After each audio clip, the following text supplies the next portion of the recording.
Chapter 9. Pascola Masks. My legs were red and swollen. The lotion Zulika had given me for the flea bites had not helped me one bit. On the contrary, something in it seemed to make the bites even more virulent. It reminded me of the time I had the chickenpox as a child.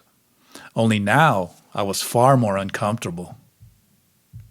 What did Zulika give me that knocked me out? I asked Carlos as we were driving to Vicum Station. Cocoa. You mean there was only cocoa powder in that drink? I don't believe it.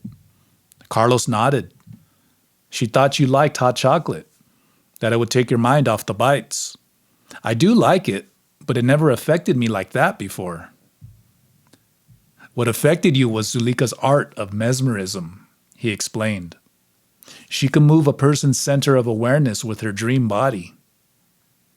All she has to do is to look you in the eyes, or touch your forehead, or the back of your neck, or shoulder blade, and you'll go out like a light. Are you sure there was nothing in the drink? I insisted. Absolutely. She doesn't need to resort to using drugs or potions. Zulika is a sorceress of the highest caliber. The Nawal Julian taught her himself. She has an affinity for you because you are like her. Quite a bit crazy. Someday she'll show you her art. What might that be? I asked. Knocking people out with a pat on the back? Carlos pulled down the visor of the car to shield himself from the sun's glare. Zulika is a consummate dreamer. She stalks with her dream body. When you meet her again, she'll teach you how to stalk with a double. What is stalking with a double? I asked.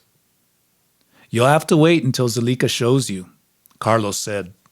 She's the master of it.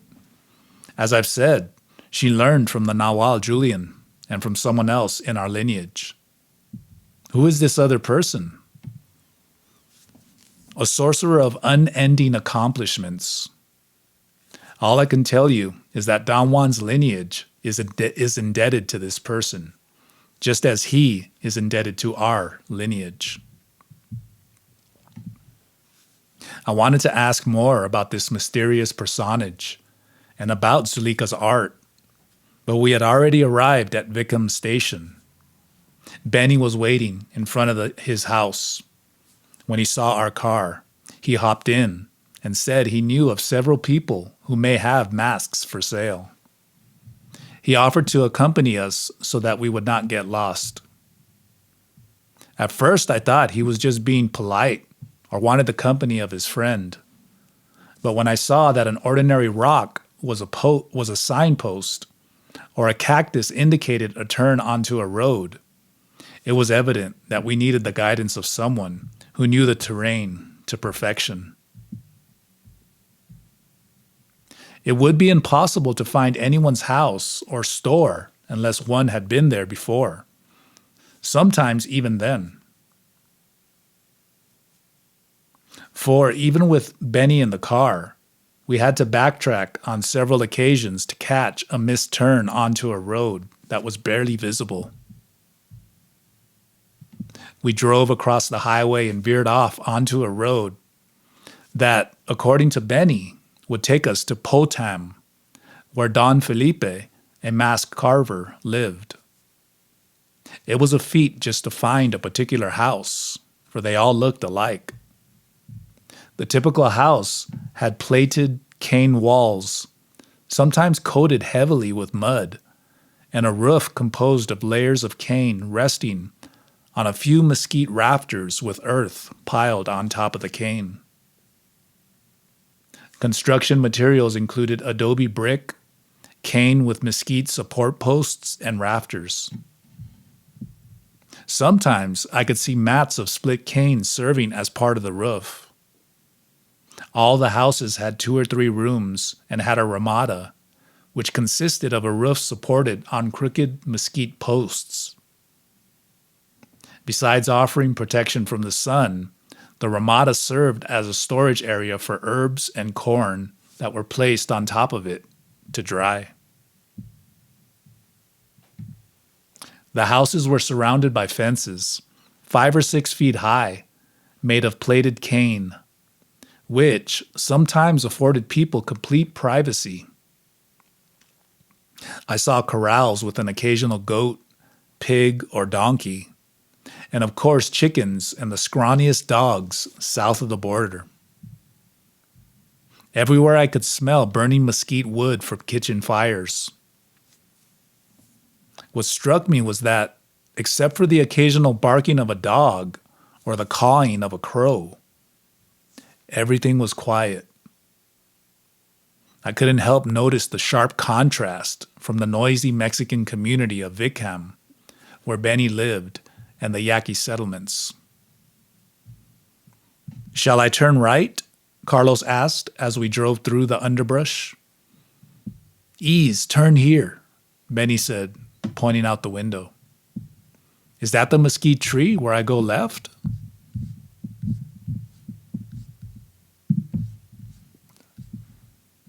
"Ease, go left," Benny replied. "Do you think the mask maker will be at home?" I asked. "Ease, he's always in," said Benny. "If not, we'll go to the store." I tried to figure out why Benny was prefacing all his replies with ease. I thought it might be some sort of Spanish expletive used in that part of Sonora, or perhaps a Yaqui word. As we were waiting for Benny to return from a quick trip to the bushes, I asked Carlos what ease meant. "Benny uses it every time he says something," I said.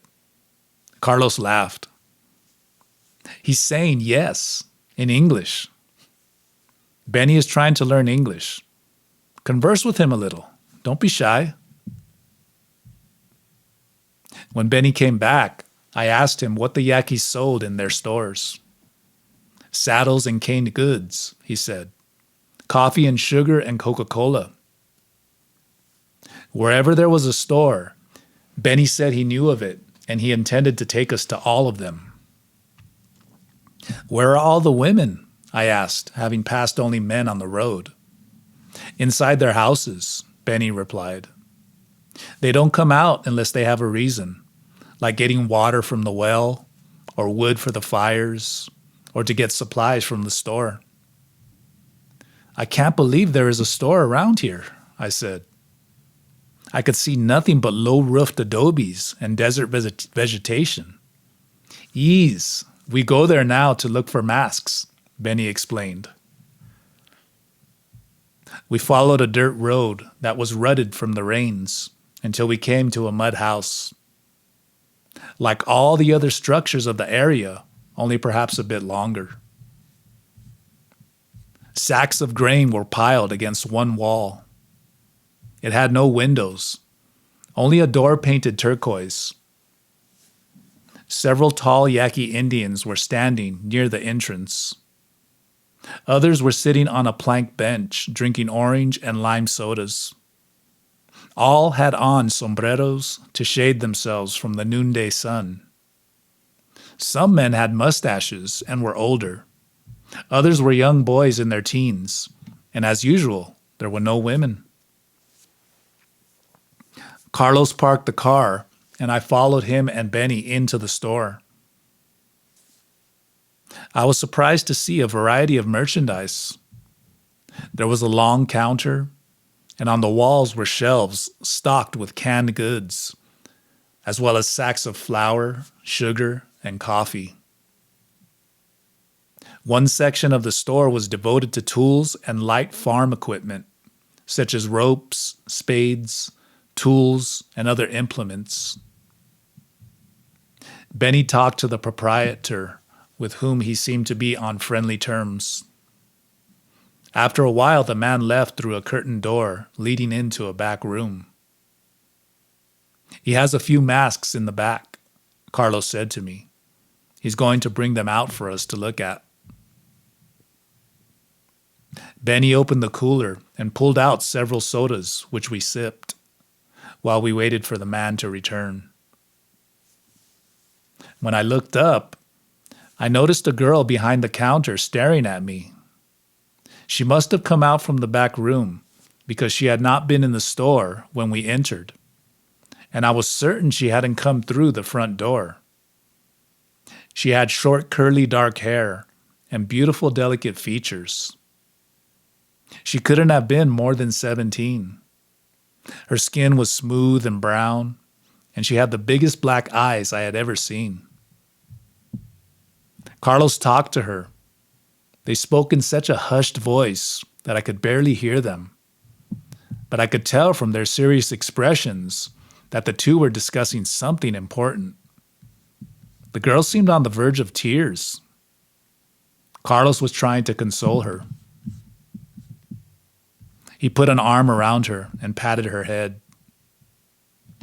Finally, the girl turned to me and gave me a look of hatred that could make the blood of a lizard curdle. Then she slipped through the curtain into the back room. Before I could ask Carlos who the girl was, the owner of the store came back, holding 3 carved wooden masks, and laid them on the counter.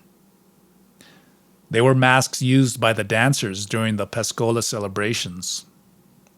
They were painted black with red markings around the eyes and across the cheeks. Bleached horsehair formed a fringe of bangs over the forehead and served as eyebrows, while longer strands of horsehair hung down the front of the mask like a goatee or beard. Around the rims were carved triangles and circles. 2 had a cross on the forehead. The third mask had a lizard painted on each cheek. Carlos bargained about the price, for the man did not seem to want to part with all 3 masks. When Benny started to leave, dragging us with him to show that we were not interested, the man agreed to sell, and I saw money changing hands. On the way out, we passed some hats hanging on a rack. Carlos tried a few on until he found one that fit him, which he left on his head. Benny took his worn hat off and put on a new one. "Pick one out," Carlos said to me. "No one in Sonora goes without a hat." The first one I put on seemed to fit, but there was no mirror in the store to see how it looked. I caught my reflection on the side of a stainless steel thermos on the counter. I liked it. I looked less of a foreigner with a sombrero on. Carlos paid for the hats and sodas. The owner walked out with us, and when I looked back, I saw this girl standing in the doorway watching us. For a moment, I felt sorry for her. Her options seemed dismally limited.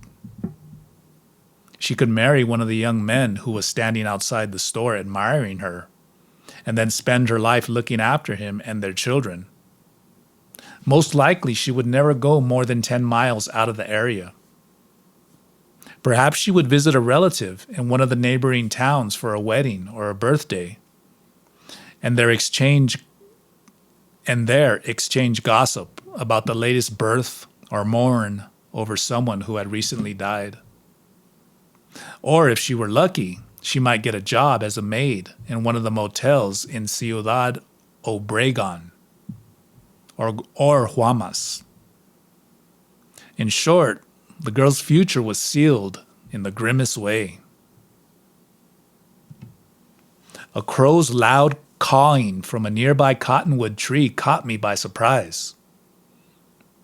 I remember another time when I was having a similar mental dialogue concerning a woman who had served us in the restaurant in Santa Ana, but who had turned out to be a cure. I had been wrong then, and from the way the girl had glared at me, I felt I was wrong again. I watched the girl through the side mirror as Carlos and Benny talked to the owner and some of the young men standing by the door. One of them seemed to be giving Carlos directions, for he was pointing off into the distance to the east. I sensed that the girl was looking at Carlos with what I could only call admiration or fondness. It struck me then that the girl was in love with him. I felt a pang of jealousy, which I immediately tried to hide by smiling at Carlos as he got in the car. As we drove off, leaving Benny to talk with some friends he had run across, I watched the girl watching us until we disappeared behind the dust and shrubs. "Who is that girl?" I asked as we continued down the dirt road. Dust was getting in my eyes and made me sneeze. For a moment, Carlos was silent. "That's Josefina," he finally said.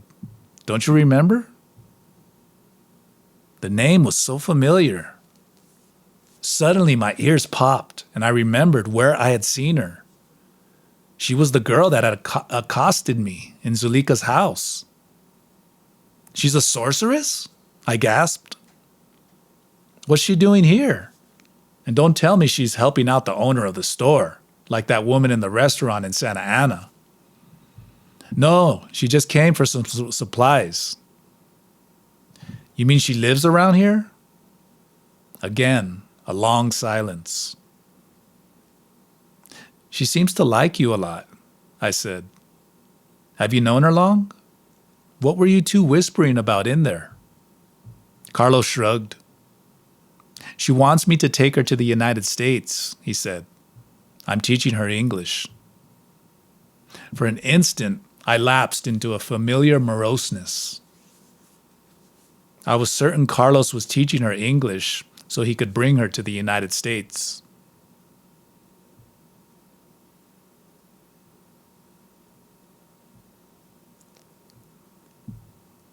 The self. These feelings of love and hate, jealousy, or envy did not simply go away by changing one's venue. They were deeply rooted, buried in every cell of our being. To rid ourselves of these feelings, we would have to do more than to recapitulate our lives. We would, in Zulika's words, have to become transformed.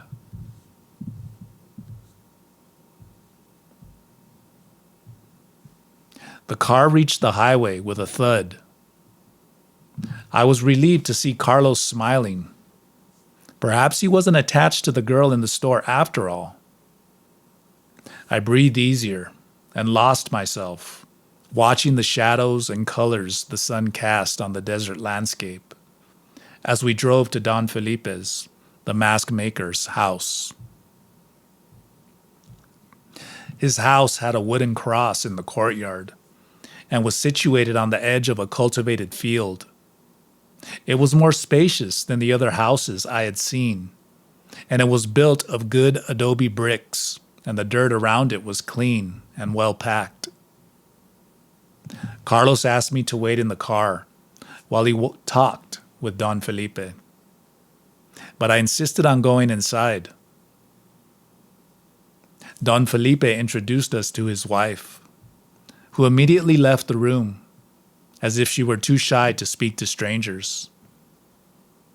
Don Felipe was elderly, tall, and had a sense of quietude about him.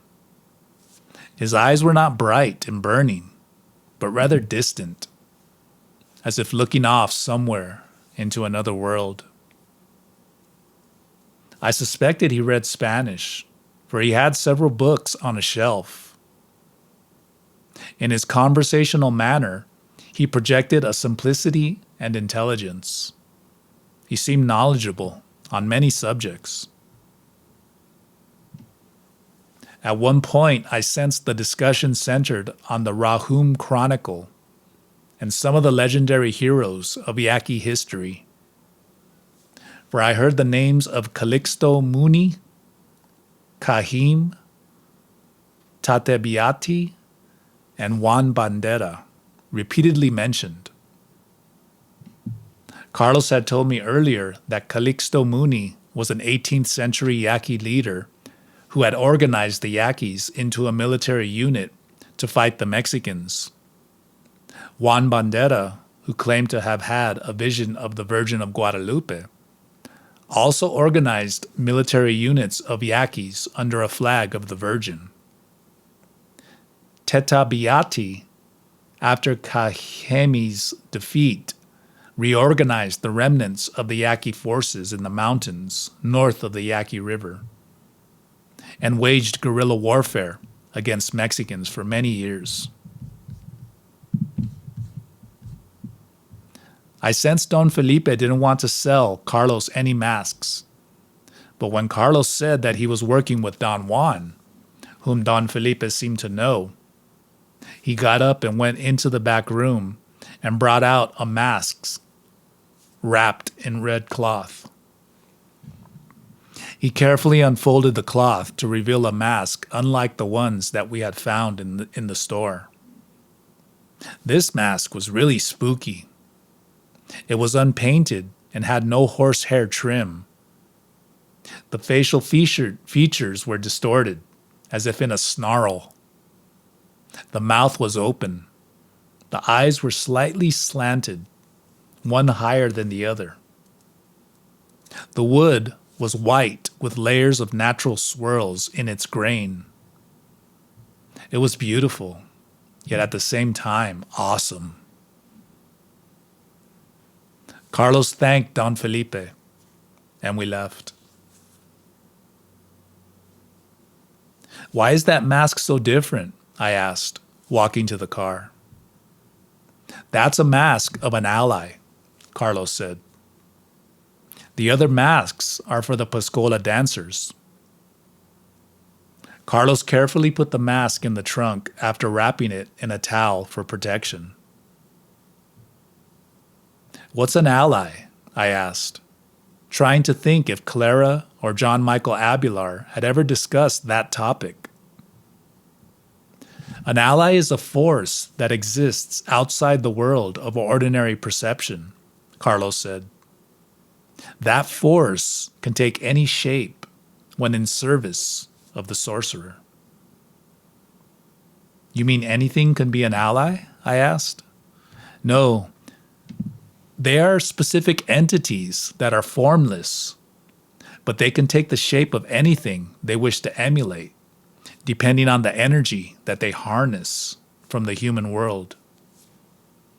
"Have you ever seen one?" I asked. "Don Juan showed me his ally on several occasions and nearly frightened me to death.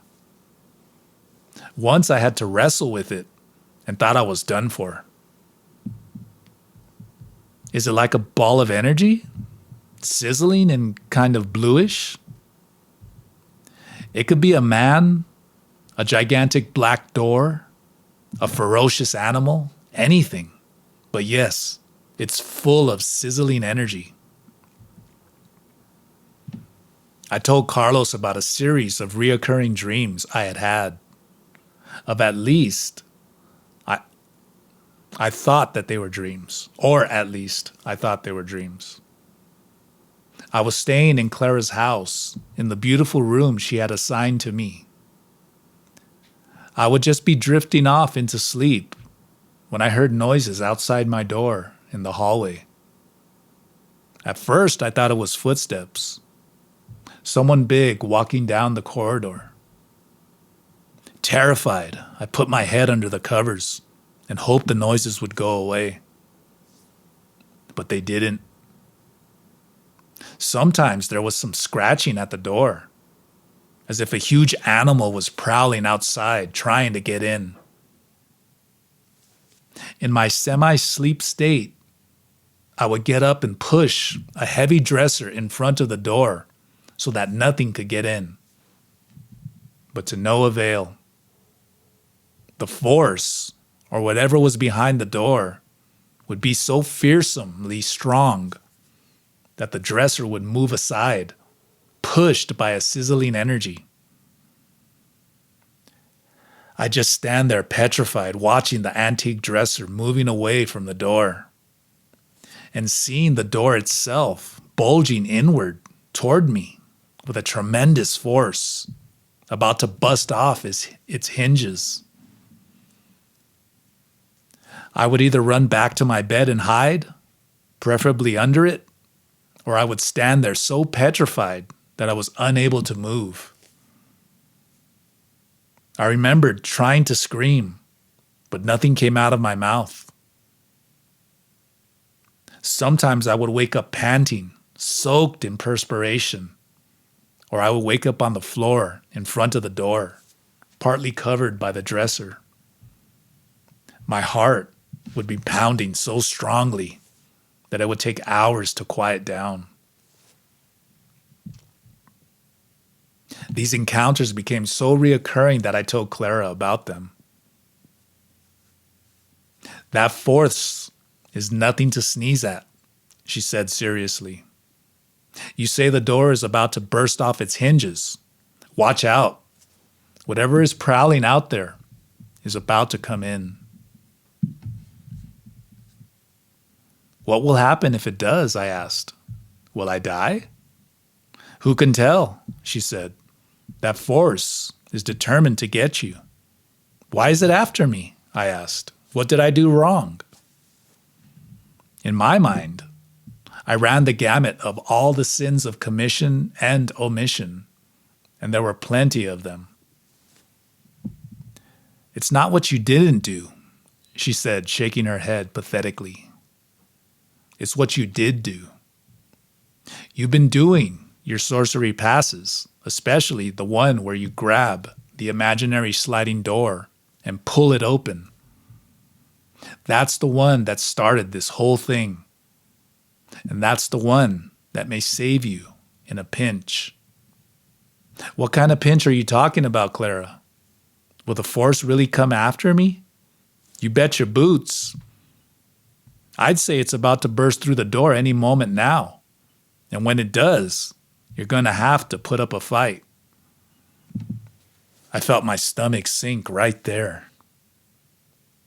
I'd rather flee than fight, I said. I'm a coward. I only pretend to be tough. And sometimes I don't even pretend well. Clara looked me up and down groggily and shook her head. You only say you're a coward out of habit, she remarked. You're tougher than you let on. Let me be the judge of that, Clara, I insisted. And I say, when it comes to nightmarish forces, I'm a coward. She laughed and sighed, resigned. Have it your way, Taisha. It really doesn't matter what you are. The thing that counts is what you do when the force comes through that door. What should I do? I asked. You grab it like this and shake it like a huge Turkish towel. She demonstrated by holding up her two fists as if she were grabbing something in midair, and began flinging her arms up and down wildly, thrashing about as if she were holding something invisible that was unstoppable in its fury. Keep hold of it, she warned. Don't you dare let go, no matter how hard it thrashes you about. Right there, I knew I was lost. But my rational mind needed to know the very worst that could happen. So I asked, what will happen if I let go? She stopped her bizarre gyrations and looked me in the eye. Her expression was cold and ominous.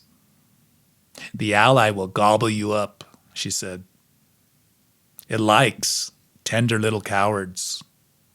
And then she made the most ominous biting noises with her teeth as she said, yum, yum, yummy, yum, yum, over and over.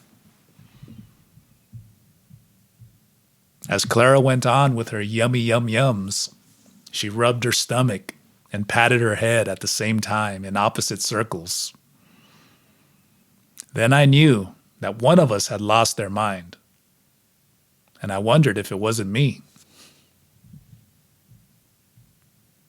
I had decided then and there to disregard her advice as bordering on the absurd. And to my relief, I didn't have the encounter again the rest of that week.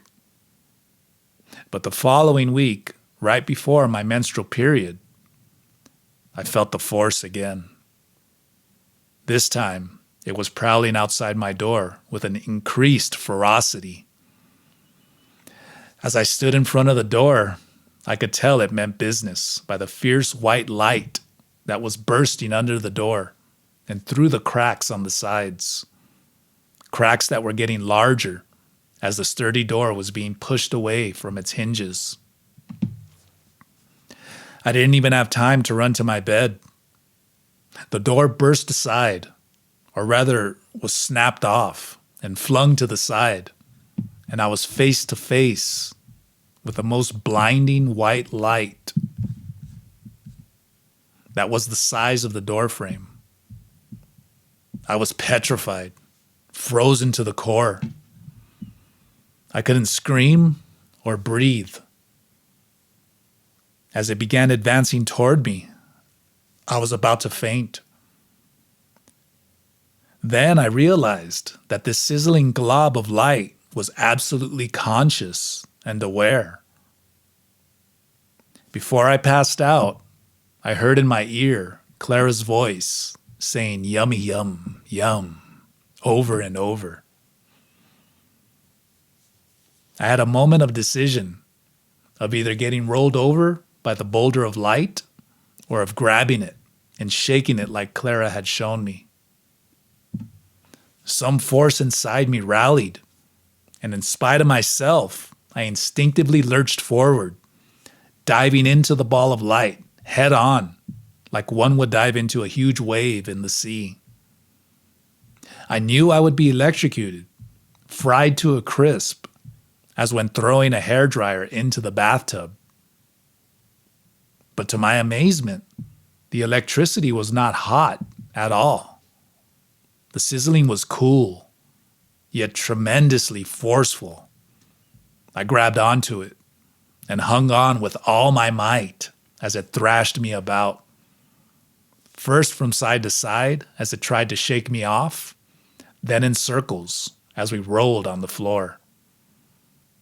I felt as if I were tumbled by a wave on the ocean bottom. Its force was strong, so strong that I lost consciousness, but something in me kept on grabbing. Then gradually, the force seemed to diminish. It became stiffer, rigid, then more flaccid, having lost much of its sizzling quality. It became flat and spongy, then almost vaporous, until it evaporated altogether, and I was left on the floor holding on to nothing.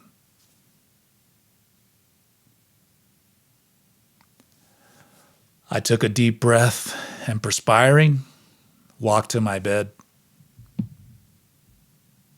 All I could think of was, what the hell was that?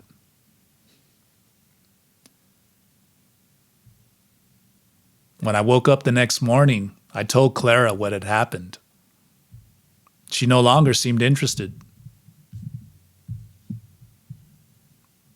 "Now they won't bother you again," was all she said.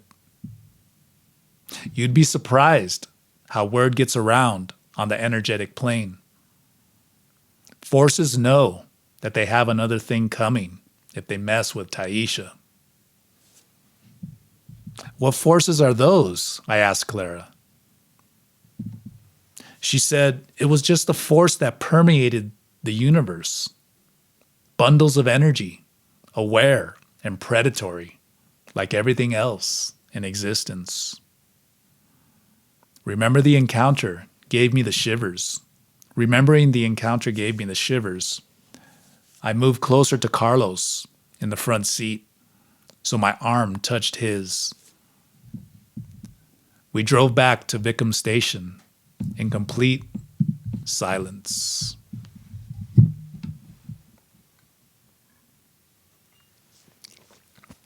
Chapter 10.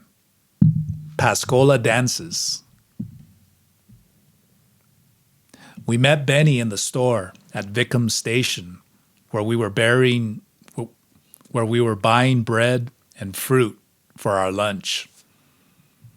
He said that if we hurried, we could get to Potam in time to see the Pascola dances that were a part of the celebrations honoring the Holy Trinity, the patron of the church. On the way, I asked Benny to tell me about the festivities.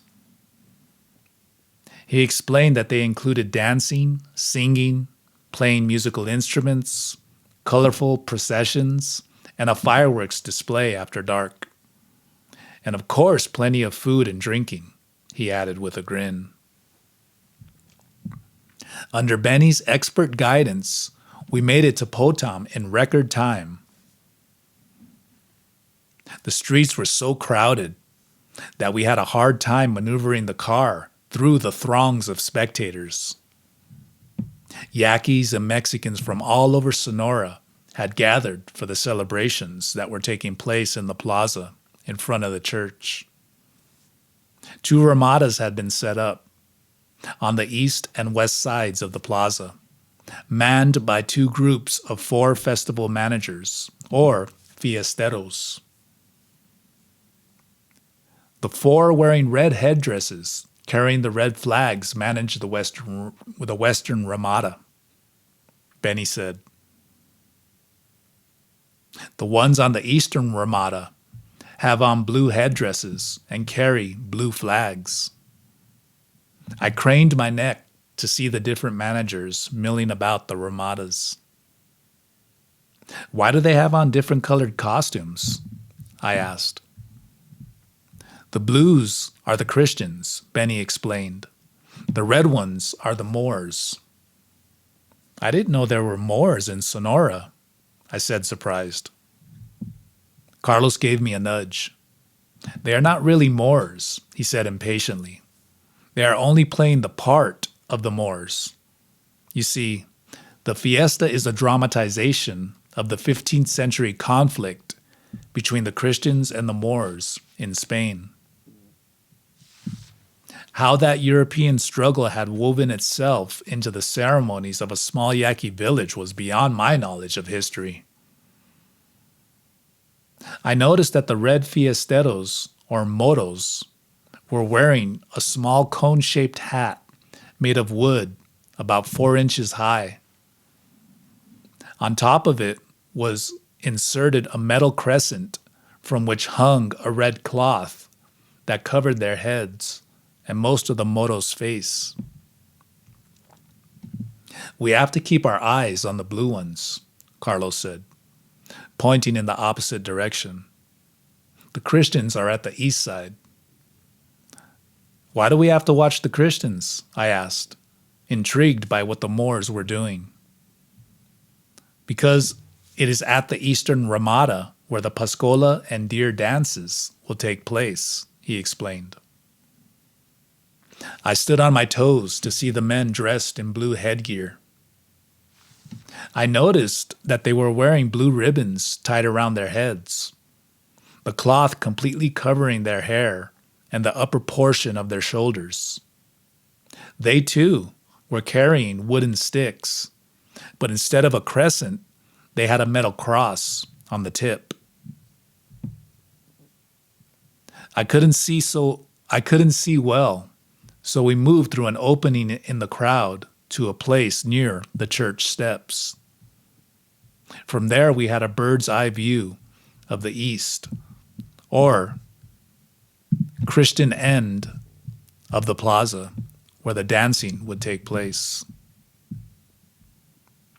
The musicians had already begun to warm up their violins, harps, reed whistles, and drums. Then the dancers came out, dressed in apron-like loincloths, fringed vests, leggings, and masks. What is the meaning of the Pascola dances and of the masks? I asked, standing on a low wall to get a better view. Is there a religious significance to the dances? There is, Carlos said. The Yaquis believed that baptism already existed before the coming of the Spaniards. Those who did not wish to be baptized became enchanted. They had the power to transcend death and existed on an invisible plane superimposed on the Yaqui tribal territory. The Yaqui believed that there is another world which is always there, just as this world surrounds us. Are the invisible people ghosts or phantoms? They are not dead, Carlos explained. The Yaquis called them the people of the Monte. They believe that the unbaptized ones, or invisible ones, are the source of the dances and music played for the Pascola. There are stories of caves in the hills where men have encountered the invisible people and have learned to play the music for the Pascola dances directly from them. Benny interjected. What about the dances themselves? I asked. Who taught them the movements? The people of the Monte, said Benny. They too are learned with the help of the invisible people. Sometimes one can hear Pascola music in the bush where there are no people, and the Yaqui know that it is the people of the Monte playing. Personally, I think it's the wind. But then again, I'm not a Yaqui. I watched the East End where the dancing had begun. The dancers were making the most bizarre movements, as if they had no control over the musculature of their arms and legs. And the sounds that came out of their mouths were animalistic growls and shrieks, unlike any human sounds I had ever heard. They look weird, I whispered to Carlos, and they sound even weirder. That's because they are giving the deliberate impression that they are coming from the spirit world. The reason they wear masks and make those unintelligible sounds is because they haven't yet learned to speak the language of men or move their arms and legs as is proper to human beings. The dancers must be introduced gradually into the world of men. As we moved closer to the eastern Ramada, Benny explained and Carlos translated other aspects of Yaqui tradition. I learned that the dancers are believed to have a direct connection with the animals of the Monte, whom they regard as their guardians and teachers. The entire dance is a dramatization of the passage from one world, the invisible realm of timeless existence, into the world of temporal and spatial limits inhabited by men. And then they moved back into the timeless with the help of the animals that the masks represented. As I watched the dancers in their costumes, I noticed that on their calves and ankles, they wore bands onto which were sewn hundreds of cocoons that rattled whenever they took a step. They danced in a circle, moving their arms and legs rhythmically to the musicians' tunes. After a while, they seemed to lose their strangeness and moved smoothly in synchronization with the music. Then they advanced to the center of the square, then turned, separating to face the four directions, all the while thumping their feet so that the cocoon rattles made dry, rasping sounds. They mingled with the music of the violins, drums, and flutes, so that altogether they produced a hypnotic mixture of mesmeric reverberation. After a while, another dancer came out to join the group of Pascola dancers. Benny said he was the deer dancer. which denoted by the fact that he was wearing a deer's head as part of his costume. He symbolized the magical deer that inhabited the Monte, the realm that existed before time began. Accompanying the deer dancer was a group of singers singing special songs. "Ease, the deer songs are very poetic," Benny said. "What are they about?" I asked. "They are songs of things that happened long ago, but it is not necessary to believe that they really happened or that they are true to appreciate their beauty. The Yaqui take pride in the telling of these stories." I watched as the deer dancer moved his taut body. He seemed to have great endurance. His head was bowed, as if in a trance, induced by the rhythmic shakes of the giant gourd rattles he held in each hand. He no longer seemed aware of the world around him, as if his own repetitive movements had carried him into another realm. I noticed that the monotonous sounds were also having a deleterious effect on me.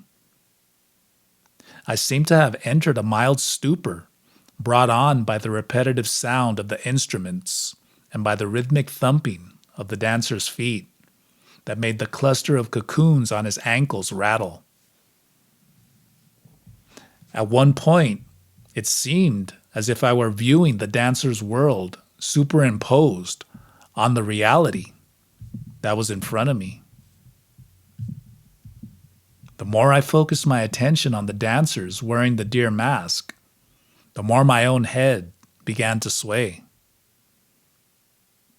I heard a voice inside me telling me to keep my eyes on the dancer. His movements seemed particularly smooth, as if he were propelled by an outside force, as if his body was no longer made of flesh and bone. He was fluid, empty, merging with the world of the invisible people and the spirit animals. Perhaps what the Yaqui believed was true, and that dancing and wearing masks allows one to transcend one's humanness, slip outside the grip of time, and momentarily perceive from a different perspective. Like the sorcerers who had trained me, a consummate dancer can grasp knowledge and see things beyond the limitations of his human form. Perhaps for a moment, through the union with the dance and the sound of the reed whistle, drums, and rattling of 1,000 dry cocoons, he is able to become what he was before the analytic mind began to dominate man. It is a way of regaining his heritage and once again becoming one with the invisible people of the timeless plane. As I watched the dancers thumping the ground with their legs and moving in a semicircle, I realized how incomprehensible the world of the Yaqui Indian was to an outsider. Unless a person became a Pascola dancer, steeped in Yaqui ways, one could not really appreciate the events that were taking place. And to be a dancer, one had to be a member of the Yaqui culture. And even then, it would take years of training with a master teacher to perfect the art. Unless one learned directly from one of the invisible people or animals of the Monte. It was clear to me that an external description, such as those presented by anthropologists, would not adequately depict what went on inside the Yaqui deer dancer's head. An anthropologist, as an observer, could only describe what he saw, from his external vantage point. For example, the costumes, the dance's steps, or the stories that were told by the singers about Yaqui history. The anthropologist would analyze the Yaqui myths, record their music, and eventually file them away in the ethnomusicological archives as part of a dying tradition. Or he might examine the Yaqui social structure to see how people were organized in terms of the status and roles or their kinship relationships. Or he might dwell on the prescribed or proscribed behaviors that the members need to fulfill. He could discuss the tasks each person had to accomplish in order for the festivities to run smoothly. For example, what were the duties of the blue and red fiesteros? Or he might examine the function of the festivities and dances had in serving the community or their importance in strengthening social solidarity. It was obvious that the celebrations gave the people a strong sense of communal cohesion. Hundreds had gathered with their families and relatives from neighboring towns to watch the dances and to wait for food to be served and the drinking to begin. An anthropologist would undoubtedly report that the festivities offer its participants and spectators a chance to escape the mundane drudgery of everyday life. Through ritual expression, it takes the collective mind out of the realm of the profane and elevates it to the level of the sacred, reviving the ever-present myths of the past.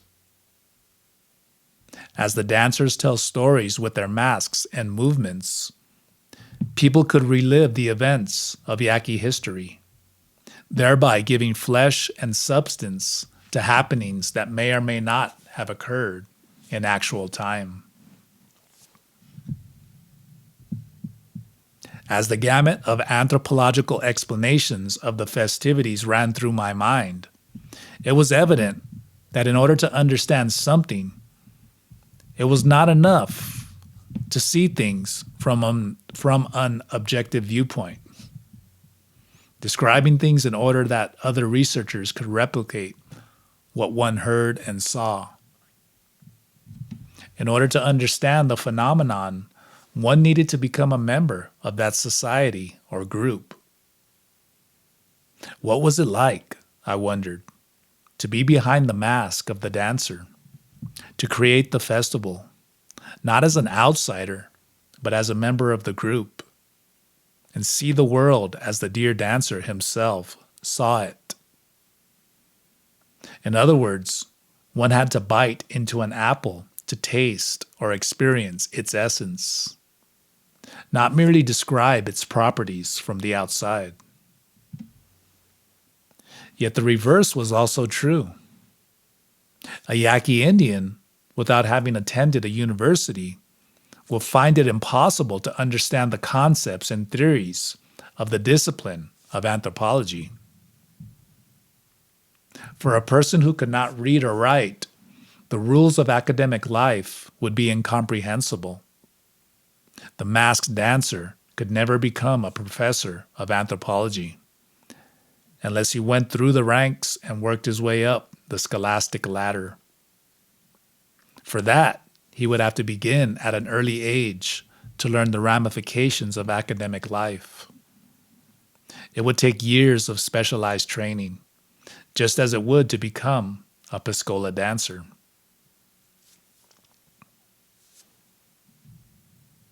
When the dances were over, the dancers mingled with the crowds to entertain the children, as was part of their duties. Parents had hoisted their children onto their shoulders so they could see the clowning and cavorting that was taking place. I noticed the child in front of me riding on his father's back. For an instant, I had the certainty that I too had ridden on someone's back, and not as a child. Yet for the life of me, I could not remember when it had been. Then, as I watched the child looking over his father's shoulder, a total recollection struck me, as if blown on the nagging breeze that kept ruffling the back of my neck. I saw myself hanging from the harness in the giant tree in front of Clara's house. Someone was standing at the foot of the tree, grabbing my legs and swinging me back and forth. I didn't get nauseous or dizzy. On the contrary, I was yelling gleefully to be pushed again, for the sensation of swinging was sheer delight to me. I looked down and saw Carlos pushing me. He asked if I wanted to ride on his shoulders. I said I was too heavy, but he said the harness would support most of my weight. I lowered myself down onto his shoulders and held onto his head. He hooked his arms around my legs, and off we went in small circles. We were laughing so hard that I didn't even notice that the harness had gotten tangled. When he let go, I was spinning like a top that had been wound up. I shook my head to dispel the memory. It couldn't have happened, I thought. It was something I was just imagining. Yet the vision and the feeling of having known Carlos before was so strong and delineated that I had trouble dispelling it.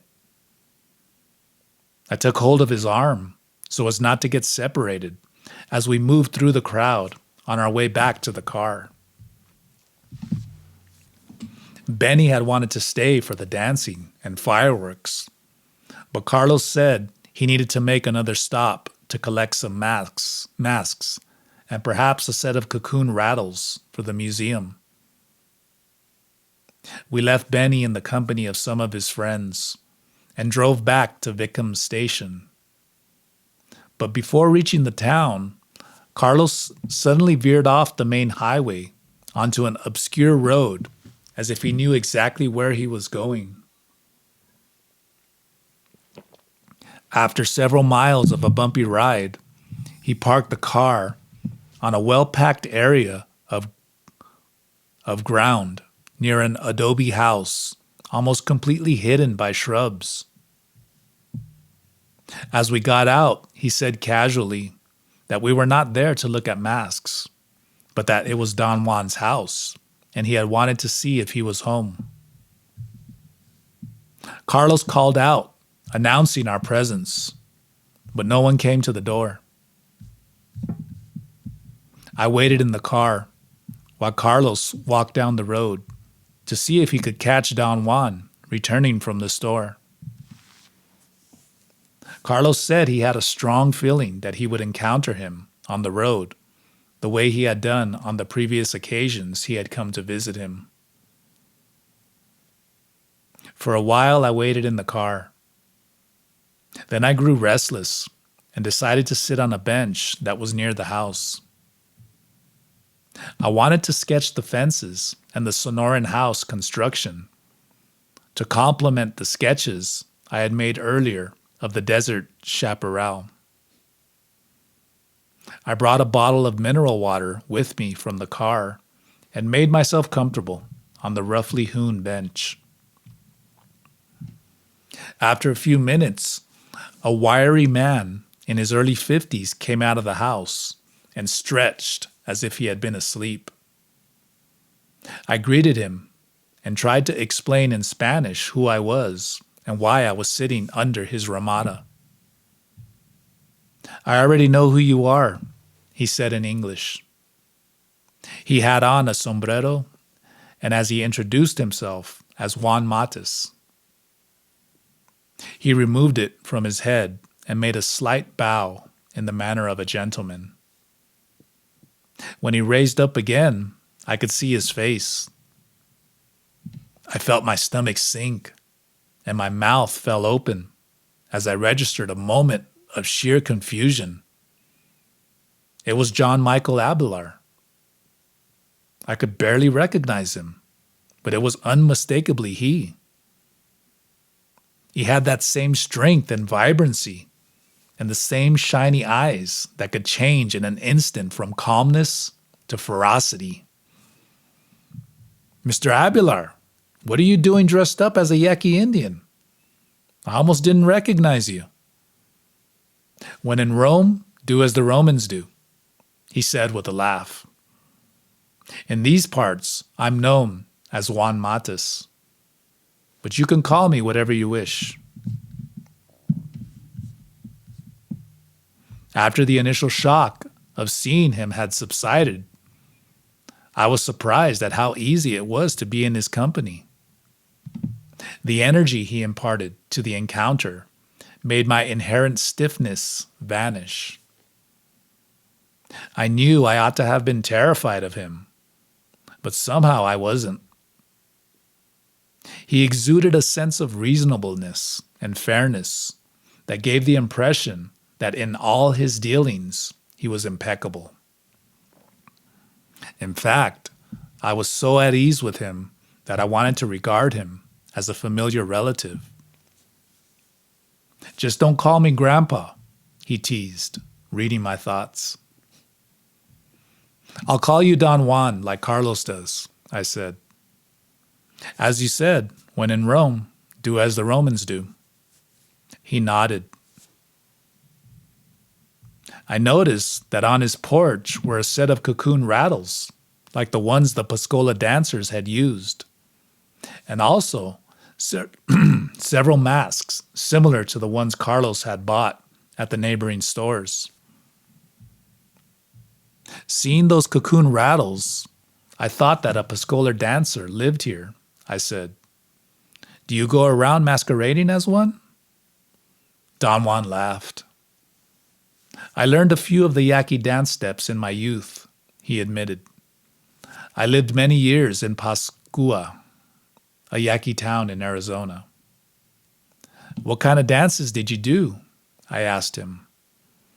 The deer dance was my specialty, he said, walking over to where I was sitting. He glanced at my notebook, in which I had already begun sketching part of the ramada and some of the masks. Can you tell me about the deer dance? I asked, covering my drawings with my forearm. I didn't tell him about the dances I had just seen in Potam. Do you want a demonstration? He offered. For a moment I hesitated, wondering if I shouldn't wait for Carlos to return. Carlos won't be back for quite a while, Don Juan informed me.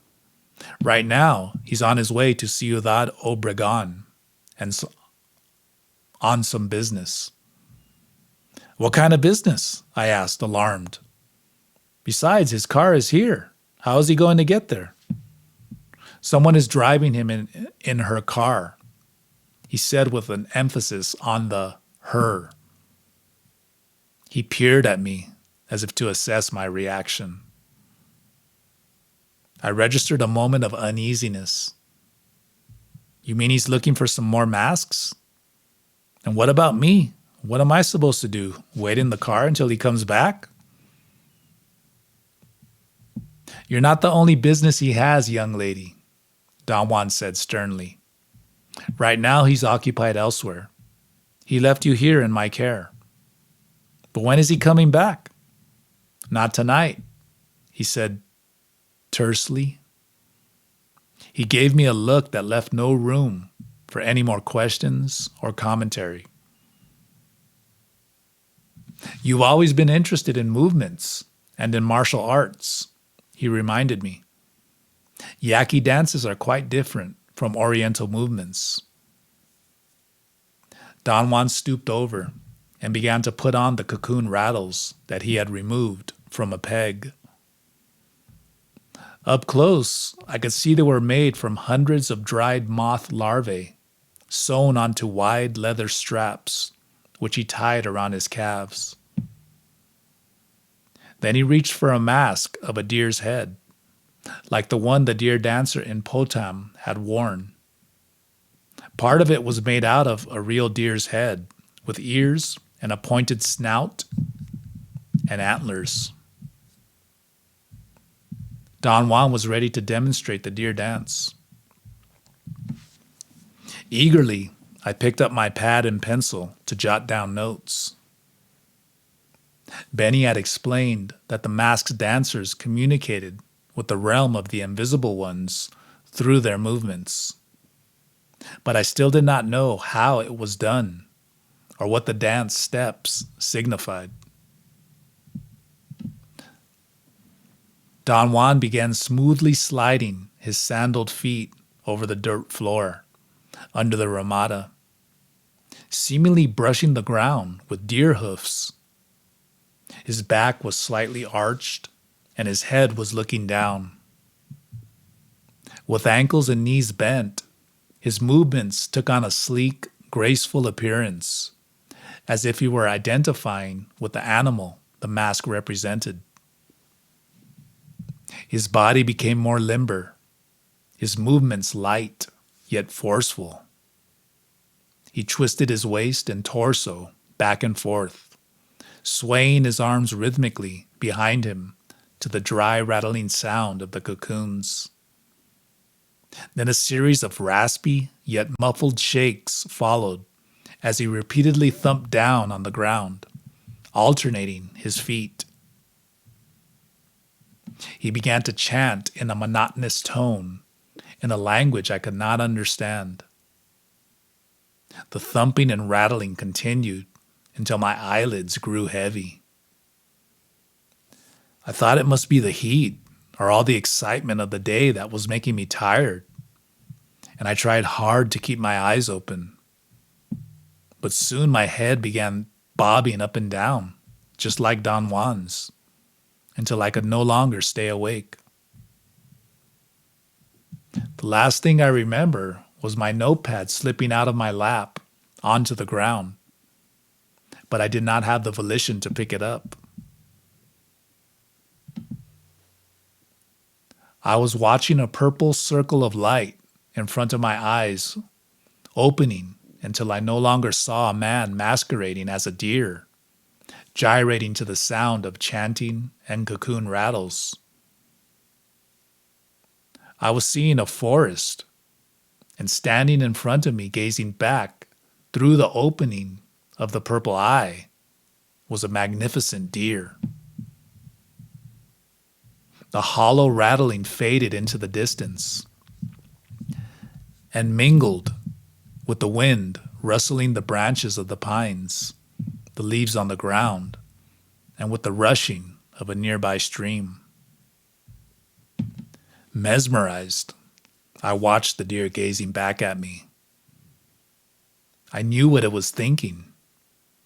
Its words, for this dream deer could talk, came to me on the rustling sounds of the ground leaves. More wordless sounds spilled out of its mouth like a fountain of bubbles that floated toward me. Instantly, I and the deer became friends, for it too could comprehend my thoughts.